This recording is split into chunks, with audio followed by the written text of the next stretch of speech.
यहाँ पे Indian media की एक खबर आई है जिसमें वो ये बात कर रहे हैं कि नेपाल ने इंडिया की बात नहीं मानी और नेपाल बात ना मानने के बाद नेपाल के अंदर 3 घंटे के अंदर 6 नेपालियों को मार दिया गया है। क्यों मारा है इसके बारे में बात करेंगे पूरी डिटेल के साथ और आपको बताएंगे इंडिया आखिर चाहता क्या है और उसके आखिर जो है वो मकसद क्या है कि वो नेपाल के ऊपर कब्जा करना चाह रहा है, क्या करना चाह रहा है।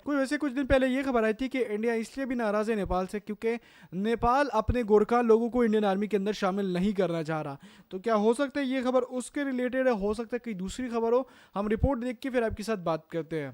इस समय नेपाल को लेकर बहुत ही बड़ी खबर देखने को मिल रही है। बल्कि इस खबर ने नेपाल की प्रचंड सरकार को परेशान कर रखा है कि अगर जल्द इस पर रोक नहीं लगाई गई तो बहुत से नेपाली बेवजह मारे जाएंगे। जी हाँ दोस्तों, इस समय यूक्रेन युद्ध नेपाली सैनिकों की जान पे बनाया है। शायद आपको याद होगा, इसी साल जब भारत सरकार ने अग्निवीर योजना के तहत भारतीय सेना की भर्ती शुरू की तो विपक्षी पार्टियों के साथ साथ नेपाल ने भी इस योजना का विरोध किया था। इतना ही नहीं तो भारतीय सेना ने जब इसी योजना के तहत अपने भर्ती कैंप नेपाल में लगाए थे ताकि नए गोरखा जवानों को भर्ती किया जा सके, तो नेपाल ने वो कैंप्स भी लगाने नहीं दिए। जिसके बाद भारत सरकार ने नाराज होकर भारतीय सेना में गोरखा रेजिमेंट की भर्ती ही रोक दी। अब नेपाल की सरकार ने अपनी अकड़ दिखाकर मिलिट्री भर्ती कैंप तो बंद करवा दिए, लेकिन इसका सबसे ज्यादा असर नेपाल के गोरखा युवाओं पे हुआ, क्योंकि नेपाल में पहले ही जॉब्स की कमी है और नेपाल की सेना भी इतनी बड़ी नहीं कि नेपाल ज्यादा से ज्यादा युवाओं को रोजगार दे सके।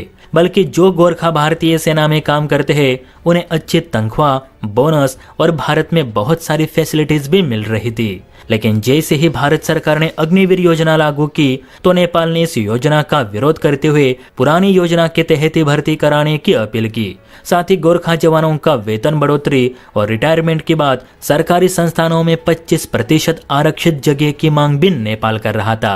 हालांकि भारत सरकार ने यह सब करने के बजाय नेपाल की गोरखा भर्ती ही रोक दी।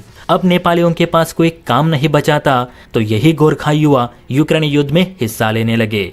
कुछ मीडिया रिपोर्ट्स के मुताबिक यूक्रेन अच्छे खासे पैसे देकर नेपाली युवाओं को अपनी सेना में शामिल कर रहा है ताकि रूसी सेना के खिलाफ लड़ा जा सके।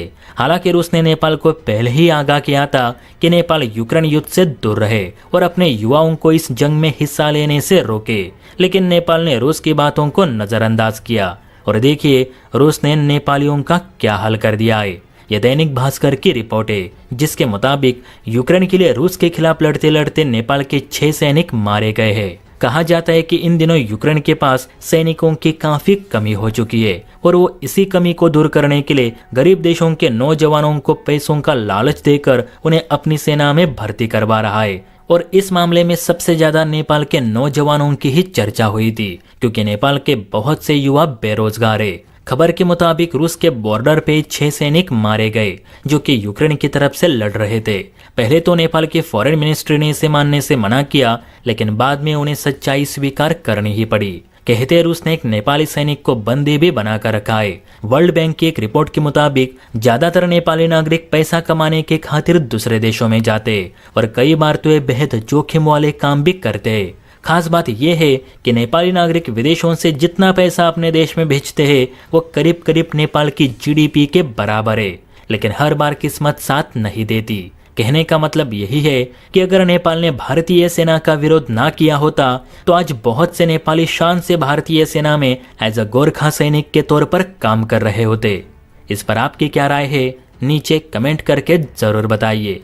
और हाँ, वीडियो आप लोगों ने देख ली होगी, इंटरेस्टिंग लगी होगी। यहाँ पे बात यह की जा रही है कि नेपाल ने इंडिया को मना किया है गोरखा आर्मी के बारे में, गोरखा लोगों के बारे में। आप सबको पता है कि नेपाल नहीं चाहता कि जितने भी नेपाल के गोरखा हैं वो किसी दूसरे मुल्क के अंदर काम करें।